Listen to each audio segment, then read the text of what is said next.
What's going on, y'all? Matt Lemoine back here with episode 3 of Life After Moto.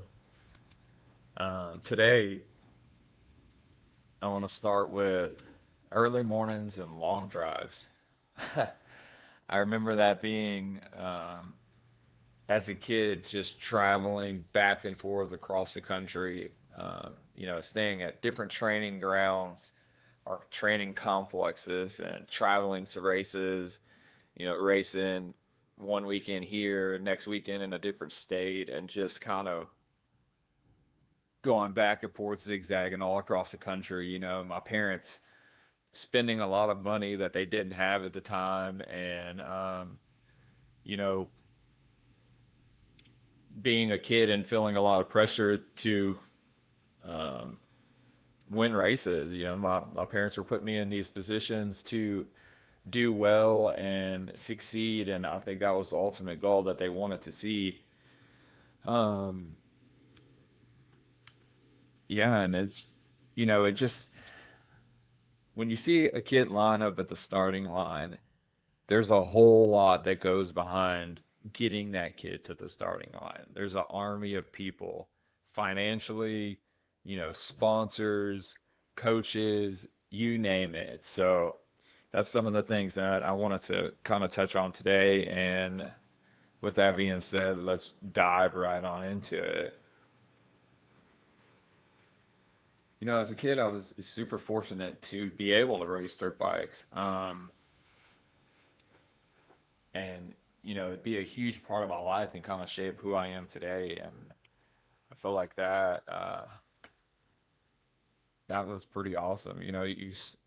You start out as just such a young kid. For me, I really wasn't that young. I was, like I said, 7 or 8 years old. A lot of these kids start out when they're 3, 4 years old. And your parents take you to these races because everything is fun. And that's where it all starts. It's like a drug, honestly. You go to these races, you get a little taste of victory. Um, Obviously, your parents want to see you compete, and for me, I'm super competitive, so winning races was like what I wanted to do. I wanted to beat all the other kids, and obviously, your parents want you to do the same. But looking back on amateur racing now and seeing what it is now, I mean, kids are now getting groomed so or like I mean from the start when they're 4 years old. You could tell that there was just some parents out there that were a little bit different. Luckily, my dad never was, you know, extremely hard on me. Never physical with me, and kept it fun for a very long time. And that was something that we always had an agreement with. It was like the day that we're not having fun doing this, I don't want to do it anymore. Like, I want to do it because I want to do it, not because you want it more than I do. And um, your parents are honestly, your managers, your main sponsor. They're obviously they believe in you the most. They're your main motivators. And going back, just thinking back on just racing, and it's been pretty difficult, man. There's so much stuff that I have in my head, and I kind of bounce around all over the place from trying to remember amateur racing and then trying to remember, some of the things that I did when I was racing professionally. And I remember some of the best times of my life was traveling the country, riding my dirt bike. I loved riding. I loved the feeling it gave me. I loved jumping when I was especially little. I loved jumping new big jumps. And I remember just sitting back looking at like some of these big doubles, and just jumping them for the first time and getting that weird feeling in your stomach. And, that was on 60s, jumping big doubles and tabletops and stuff. That was just like the feeling I think that got me was, yeah, I love doing turns and going fast and stuff like that, but the jumps is what got me. I like the jumps, and I honestly wasn't too scared to jump them. I would always go for them, good or bad. Um, but when I guess what I'm trying to say is, I think most parents start out with great intentions on going to the races, having fun. A lot of parents have just as much fun as the kids do, and I think that's when it's awesome. Is keeping the amateur racing fun. And I'm thankful that's what my dad did with me, was allowing it to be fun. And there was that, I guess, that expectation as I got a little bit older. When I say older, I'm saying like 12, 13 years old, riding for Team Green. Um, that's when kind of I felt like, yeah, the money pressure for me kind of started coming into play. I remember, like I mentioned previous, was like getting paid Team Green bucks. And I mean, you didn't have to be a Team Green rider, but you just had to have a Kawasaki dirt bike, and then they would give you a list of races or series that paid out like Kawasaki contingency, or like Suzuki. I think Suzuki had it maybe. I remember Team Green being like one of the main ones that had this program, and a lot of kids rode Kawasaki's because it was like the only 65 they made at the time, Kawasaki and KTM, and I feel like you were literally either die hard one or the other. Um, and yeah, that supported our family being able to keep racing. I would say 90% of the time. If I was doing good, then we were able to go race. And at the time, I had a younger brother and an older brother that raced, and and that wasn't cheap by any means, from my parents. They sacrificed a lot, and you'll hear that term time and time again. And anyone's story that tells you about racing, that most parents sacrifice everything that they have for their kids to go riding. And at the time, it was my younger brother, me, and my dad. Or me, my dad, my mom, and my older brother. But three of us raced, and we each had at least two dirt bikes. Um, you needed all the proper gear and equipment, and then on top of that, we had a motorhome that we used, which was an old like Winnebago 1980 something motorhome. And when you get to the track, getting to the track was one thing. You have to pay for your time, your travel, etc. But then when you get there, you got to pay to enter the track. Everybody does. And then you have to pay to race, which my older brother raced two classes. I raced three classes, and my younger brother raced two classes. That's a lot in itself. And then on top of that, you need, parts for the motorcycles. Unfortunately, there was, you know, crashes that happened. So you may bend your bars, break your levers, and that type of stuff happened. And um, I feel like my parents did sacrifice, a hell of a lot. And when I was younger, I was born, like I said, in Louisiana. I started racing in Louisiana quite a bit, and we knew that racing other states, getting to ride with faster kids and better tracks and stuff like that was only going to benefit us to race. I remember traveling literally every Friday.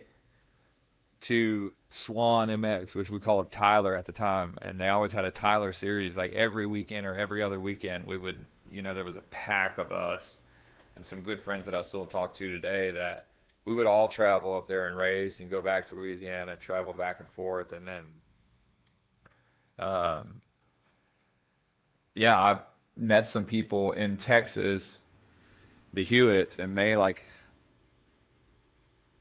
pretty much let me live with them and ride and train and kind of my parents just let me really go with them for a little while, and then we ended up just kind of my parents sacrificing everything that they had in Louisiana, my mom's job, my dad's job, and everything to move to Texas where I am now to kind of pursue racing. And I guess what I'm trying to get out of this is, there is a lot of pressure there, even as a kid, when you see that your parents are putting all that time and effort and sacrificing their dreams and stuff to see you be able to go race, there's a heavy weight on that just by seeing um, what everybody's doing to get you to the races. And as a kid, you don't think about it. Um, I knew about it, because there was times that my parents literally would not have money to pay our light bill, and it was like, do we go racing this weekend, or do we pay the light bill? And it really wasn't even a question. My parents were like, we're going racing, and yeah, those were some times that I'll never forget. But man, we made such great memories at the tracks, and um, I feel like my parents definitely enjoyed it too. Um, and that was one thing, like I said, my dad, we kept it fun all the time. My parents were amazing parents when it comes, uh, obviously, to anything, but racing, they were great. They were super encouraging, super motivating and understanding. And rather than pointing fingers, we always try to like get to the bottom of the problem. Um, and yeah, that's just, I guess,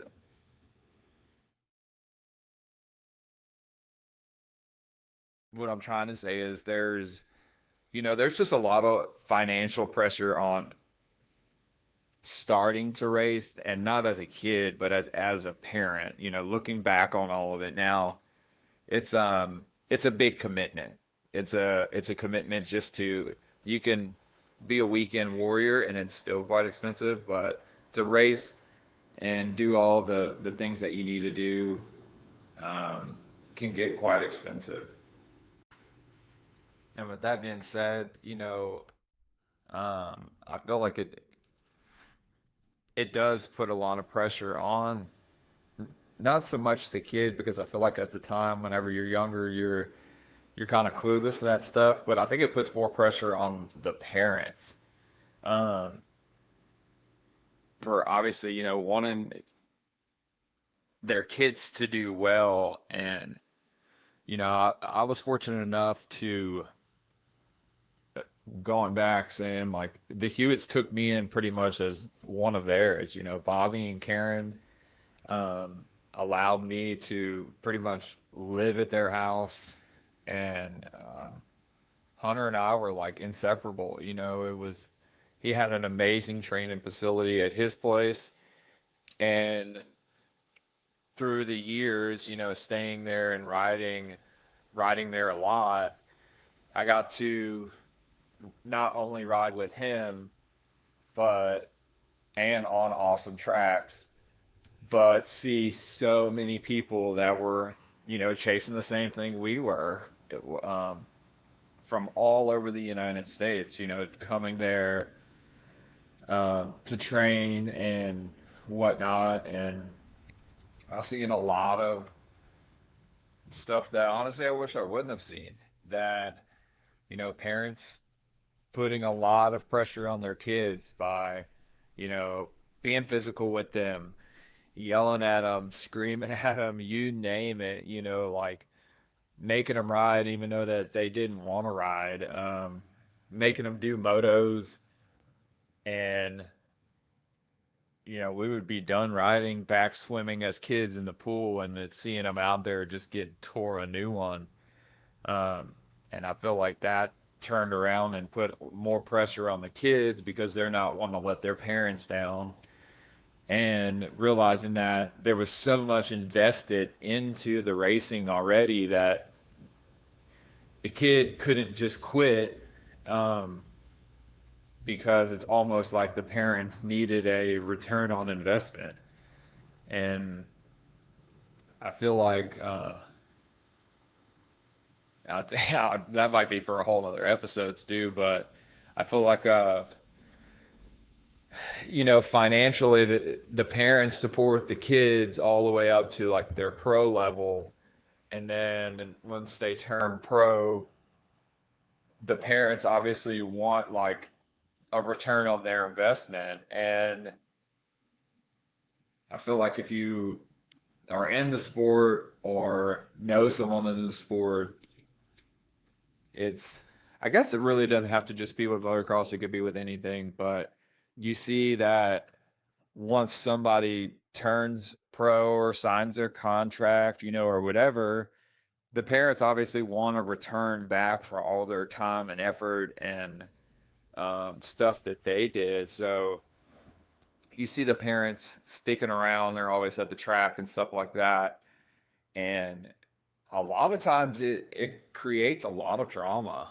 I I've seen so many, friends that I know and then people that I would just hear say or whatever, but just had knockdown dragouts about money and stuff like that. And it literally just tore their families apart. They don't even like speak to their families anymore. And for me, I made that crystal clear with my parents that I was not going to let racing tear our family apart and them not be part of my family because of money. Like, money does not mean that much to me that we're going to sit here and not like each other. Going back, losing my dad has, since that day, has changed my outlook on life totally. And I think it's part of the reason now why I'm doing this. You know, I take nothing for granted. If I think about somebody, and I literally got the chills even thinking about it now, I call them because I don't know if today is going to be the last day that I think about it or want to call them or golly, yes. So yeah, don't take anything for granted. If you think about somebody, call them. If you're thinking about them twice, definitely call them. Go see them, visit them, tell your parents you love them. Um, but yeah, going back to what I was saying is I've seen so many families get broken apart and just like hate one another over the money side of racing or signing their contract and the parents kind of wanting like a return on their investment, where I mean, I could see it both ways, honestly. I could see like a little bit of return on it, but I made that clear with my dad and we were like, we could still work together as a family, but we need to it's almost like you got to cut ties and go your separate ways, and it has to be mutual. And I, like I said, I've seen it destroy so many people, so many families, and uh, that pressure can weigh heavy on everybody, and it makes this is when it starts to make it like not fun anymore. It's like when you got to worry about that type stuff instead of just racing. And this is a little bit of stuff like behind the scenes that no riders want to talk about or are going to talk about it. They don't want, this is like stuff that's forbidden is, because they don't want people to think less of them, or they don't want to know. Obviously, you're not putting all your business out there. So, um, yeah, there's definitely a healthy way to go about it. And I feel like if there's any parents out there that are listening to this or come across it, that you could be supportive to your kids, you can stay involved, and just be encouraging. I think that is obviously you could get frustrated. I mean, that's there's nothing about that or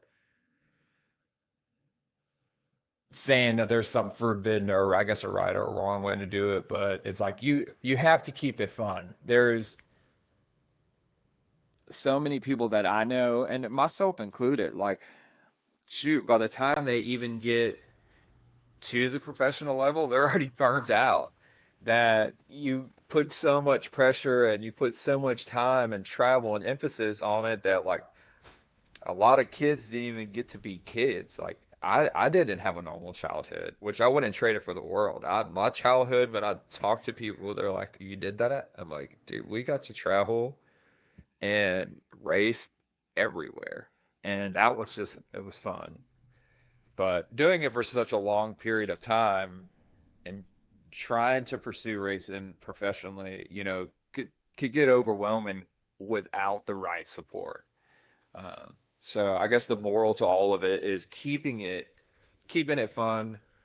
There can be pressure there, and I feel like we have to do hard things as a person to make us better. Getting uncomfortable makes us better. I know even now, it's very easy to get lazy. It's very easy to go to work, come home, do the same thing every day. But I find myself, even doing this for me, is a challenge. It's uncomfortable. And I feel like me being uncomfortable is like the only way that I'm going to grow. And I'm constantly chasing something to get uncomfortable. So, yeah, sorry, I'm getting off topic, but yeah, just healthy support, encouraging kids to have fun doing whatever it is they're doing and letting them be kids. And I'm very thankful my parents did that to me. And I see a lot of parents out there that aren't doing that. They're either living through their kids or putting so much pressure on them that they don't want to do it. And that's I guess a whole different thing is I've seen so many kids' parents want it worse than they did growing up and had all the like money and resources in the world. But if you don't want it as a kid, you can't like make somebody want something. Like you have to have that drive inside of you to want to succeed and want to win and want to train. It's like you can't have it beaten into you literally to go faster. You see, you just can't do it.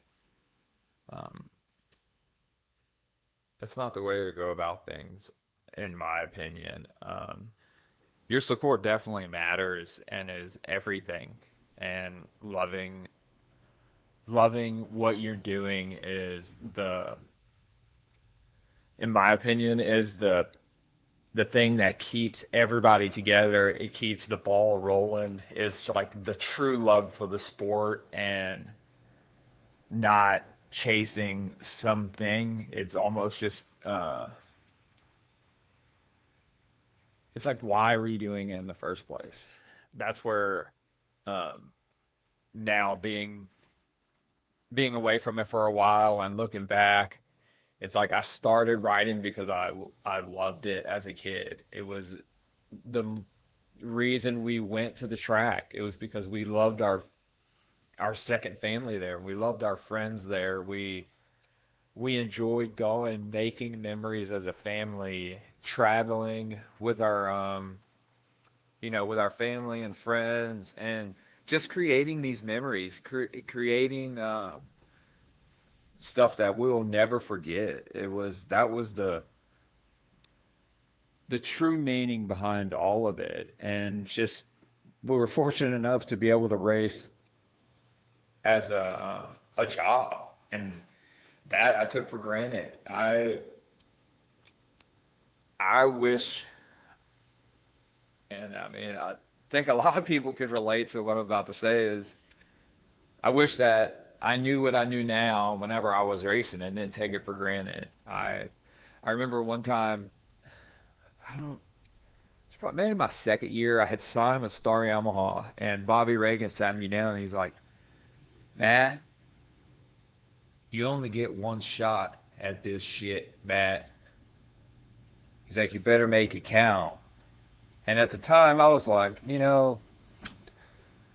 I could still have fun and I could race and blah, blah, blah. And I thought I knew it all. But, Bobby was 100% right. When you turn pro, you have like that 1 or 2 years to really solidify yourself as a rider there and showing people that you have the potential or either, I wouldn't even say you had to win championships. You just had to be up front. You had to be showing speed. You had to be kind of checking all the boxes, and then somebody could take you and kind of groom you the way they want you and implement the right things. But yeah, I regret not listening to him. And even my dad. My dad told me a million times that, like, you need to maybe not be doing that. You need to be focusing more on this. And, I thought I knew it all, but clearly I was wrong. Is I wish now that I would have done every single thing in my power to be perfect. Good sleep, good food, focus, not worried about what I was going to do after the race or whose house we were staying at next week or the weekend after. It was just like solely focused on racing is what I wish I would have done. And I'm totally getting off topic here, but I'm just gonna run with it. I wish that I would have stuck to a stricter program, and it's easy to look back on it and say all that. It's way harder to think about it whenever you're riding, you're in the now, or you're not thinking of the future, and that's where I look at it now. I respect a lot of those guys that can do that. A Cooper Webb, like I see he's unreal, and you see that his mental fitness, his mental capabilities are awesome. He knows what he needs to do and he gets it done. And I wish that like there were certain times that I just would have taken way more serious and quit the BS. And you have one shot and you better make it work. And I'm sure a lot of people can understand where I'm coming from, that they wish they would have did this different or this different. And yeah, I definitely do. But going back to what I was saying is um, the parents, you could easily be involved and keep it fun and keep it 100. It's what needs to happen to make it whenever you do turn professional, that it's still it can then become a job, but then it's way different whenever you're starting it to become a job at 16, 18. Now I don't even know what the pro age is, rather than starting that when you're 8 years old. um but yeah, you'll see and hear from, if you go back, listen to interviews of random riders here and there, you'll see and hear that honestly, by the time that they got to the professional ranks, that they were burnt out already. I feel like if you go back to, um,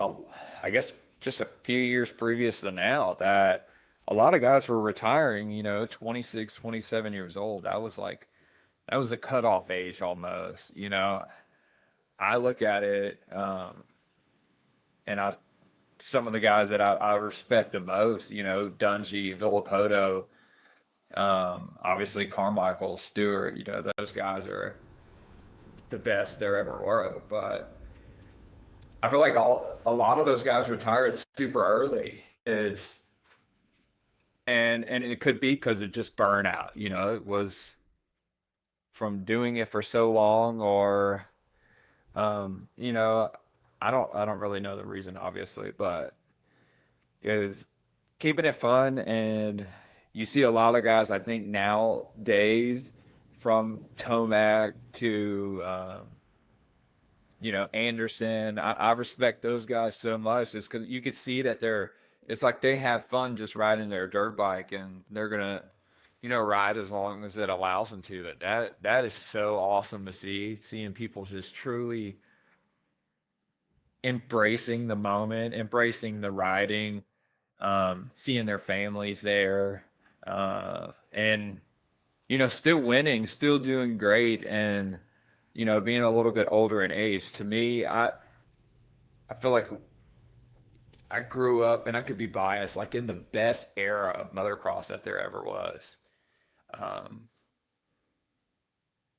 yeah, seeing, you know, all the guys in the 450 class are all the kids that I literally grew up competing against from when I was 8 years old to all the way whenever I quit riding. And, you know, there's been people kind of come in and out, but that like whole 450 lineup, with the exception of a few like newer guys, I've got to see them from on 50s all the way to still watching them today, and I think that's pretty rad. There's the era of myself and all of those guys. I think was one of the prime times to grow up, times to race amateur, and that was some of the best memories that I've ever had, meeting the people I did, getting to race against some are not some like the greatest riders in the world, and being able to call myself like even remotely one of them is is something that I'll never forget and I'll never take for granted. That it's pretty damn cool to be able to sit there and think about all those memories and get to still watch these guys race. But yeah, I think since I'm going so crazy off topic here, um, I'm gonna go ahead and wrap this one up and invite y'all. Yeah, to keep following along. I'm trying to keep things kind of together a little bit, where it's kind of hard to talk about so many different things. If yeah, if you have a specific topic in mind, um, please let me know. Feel free to contact me any way you can. Instagram is probably the easiest way. But yeah, I have a lot of stuff that I want to talk about. Like I said, my story just is part of like I guess depression, the mental side of things, injuries, and I still have some ideas for some guests that I would really like to reach out to, maybe in a couple episodes to come. And if you got someone specific in mind that you would like to be, like for me to reach out to and see if we can hear from them. I know I have a list that is so long that I'd like to hear from a lot of guys and see how they're doing and whatnot. So I appreciate y'all listening along of my rambling here. And yeah, please share, like, subscribe, follow along, and I'll see you guys back for another one. Peace.